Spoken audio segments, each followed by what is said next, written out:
Hello, and welcome to my review of The Subtle Knife, Philip Pullman's 1997 follow-up to The Northern Lights. I will put a link in the description to my review of The Northern Lights, but long story short, I rather liked it, hence I read this one. The Subtle Knife introduces Will, the book's male lead, who is fleeing from strange men pursuing his troubled mother, and finds a doorway to another reality. This new world is mostly populated by children, as older people are attacked by spectres that leave them a shell of what they were before. Will bumps into Lyra, who is here looking for her father. Will and Lyra need to find the eponymous subtle knife, which they can use to cut through the fabric of realities, one of which is our very own, where an expat from Lyra's reality is hiding, and he recognises her and steals her alethiometer, the future predicting device she was given in the first book. Now, that short burst of information may well have sounded like a jumbled mess, and the book does at times lean that way, but for the most part Pullman keeps things on track. I wonder if it was his idea or his publisher's to put these little symbols on the page so we know which reality the chapter is taking place in. One suspects it was the publisher's, but in truth things are not quite convoluted enough that they're needed. This book, for me, does not quite match the strengths of Northern Lights. Much or all of Pullman's world building in the first book is rendered pointless. The armoured bears, the Egyptian people, they do not feature at all, because through all the reality hopping that happens, Lyra's original world seems the least relevant of those visited. Part of that is, of course, due to the proximity factor, with one of the realities being visited being our own, but the other, the ruined city of Sitagazi, is the most developed here.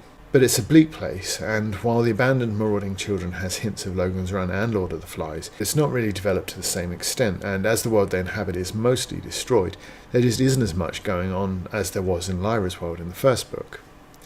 Will is a pretty good character. His motivations are clear and honourable, protecting his mother and fleeing from the bad guys looking for her, who are actually looking for his presumed dead father, who of course is nothing of the sort. He's resourceful enough and he's likeable enough, but I find the series generally lags a little when Lyra is absent. This is true of Northern Lights, but it feels more pronounced here, where her role is considerably smaller.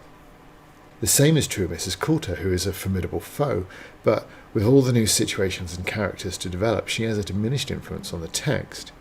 Basically, I said at the end of my review of the first book, I was a touch concerned that too much of the beautifully crafted world of Northern Lights would be lost or forgotten under a deluge of new, possibly inferior concepts introduced by all these disparate realities, and it is true to an extent, but only to an extent because there are some good things introduced, and while the witches were not my favourite part of the first book, the other returnees, especially Lyra and Mrs. Coulter, obviously remain strong. Sir Charles, the crook of the piece, is sufficiently odious that he's the sort of villain we can boo and hiss at. The spectres are creepy too. There's a lot to admire, but by far the biggest question I have to ask is that if you discovered angels were real, is it not safe to assume then that God and the devil are real? And in that situation, would waging war on God be the way to go? But the religious symbolism here escapes me, I'm afraid. Perhaps I should have spent more time studying theology, because if Lyra is Eve, then who is Adam? Will, one assumes, but they're too young to beget the whole human race, nor is any of the worlds exactly Eden-esque, so the idea that Dr. Malone will play the serpent, that escapes me too. On a fundamental level, it raises questions such as, how can we have more original sin? You either believe we have it or we don't. Having more doesn't make any difference if you're already damned by it, no?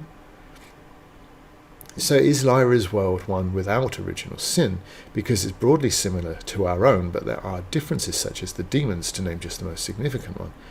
But if the threat then is only to that world, then the reality hopping seems less interesting for it, and a touch further diminished as a source of intrigue or excitement. Then there's Lord Asriel, of course, and there is an angel called Asriel, whose function varies between faiths, but one of his jobs is to separate the soul from the body, posthumously obviously, which certainly recollects the evil experiments of Mrs. Coulter in the first book, yet those were her experiments, not his. And while Asriel is usually represented as an angel of destruction or death, he is more often considered sort of benign or doing God's work. All in all, this religious symbolism is clearly significant, a little bit beyond my education, but though it brings in another level of intrigue to see how it all plays out, it doesn't actually play out here, which makes it feel like the book is deliberately holding back, which is something I don't particularly like. And as my confidence in Pullman's ability to tie all this together satisfactorily is slightly lower now than it was at the end of Northern Lights, when Lyra muses, was there only one world after all, which spent its time dreaming of others, is a really interesting concept, and as well expressed as it is, it still weakens my confidence rather than builds it. While my review of Northern Lights was full of praise for Pullman's writing style, things here are again a trade-off at times. Some is great, some is not so great. For example, Mrs. Coulter is torturing a witch who is explaining she escaped and she will be, but before she could finish there came an interruption. Through the open door there came a tern, mad with terror, and it beat its wings brokenly as it crashed to the floor and struggled up and darted to the breast of the tortured witch, pressing itself against her, nuzzling, chirruping, crying. The first bit here seems a little bit awkward and unnecessary. They're not completely out of keeping with Pullman's style overall, as is the repeated "there came a." Isn't this just better if you start this part here? Mad with terror there came a tern through the open doorway, and it beat, etc., etc. The interruption is implicit and explicit this way by putting the adjective phrase front and centre away from its subject, but implicitly again connecting the witch to her demon, the tern. These are all Pullman's words, of course. I haven't changed anything apart from the order, and of course deleting the awkward interruption part, because all of the rest is trying to make the scene frantic, and it does it pretty well, but this is fighting against that in my opinion. I wouldn't say there came a turn either. It's kind of banal when you can use hurt or crash, or my favourite dash, which in this context would use both its definitions as a burst of speed and of a vicious impact. I found a lot of little examples like this, but I can't say I noticed as many in the first book. I suspect that they were there, but the more successful story of Northern Lights swept me along regardless, whereas here it did not. Little things start to stand out when the story doesn't have you hooked like it should. For example, I'm never going to like brackets much. They remind me of the author working away, and I find them immersion breaking and occasionally annoying. Here are two examples found in close proximity, one from each camp respectively. What were those little white patches dotting every pavement? In her world they had never heard of chewing gum. But this was the strangest thing, they all looked, and I've cut the end of that sentence off because it's a spoiler. I do remember there being passages in brackets like this in the first book too, though it all bothered me far less. There's still some good stuff though. When Will faces off with an unnamed boy, we're told there was a current of electric hatred between the two of them that only violence could earth. It's metaphors like that one that I really quite enjoy. Pullman does them very well too. I like that, and here's another one on screen if you're quick enough with your pause button.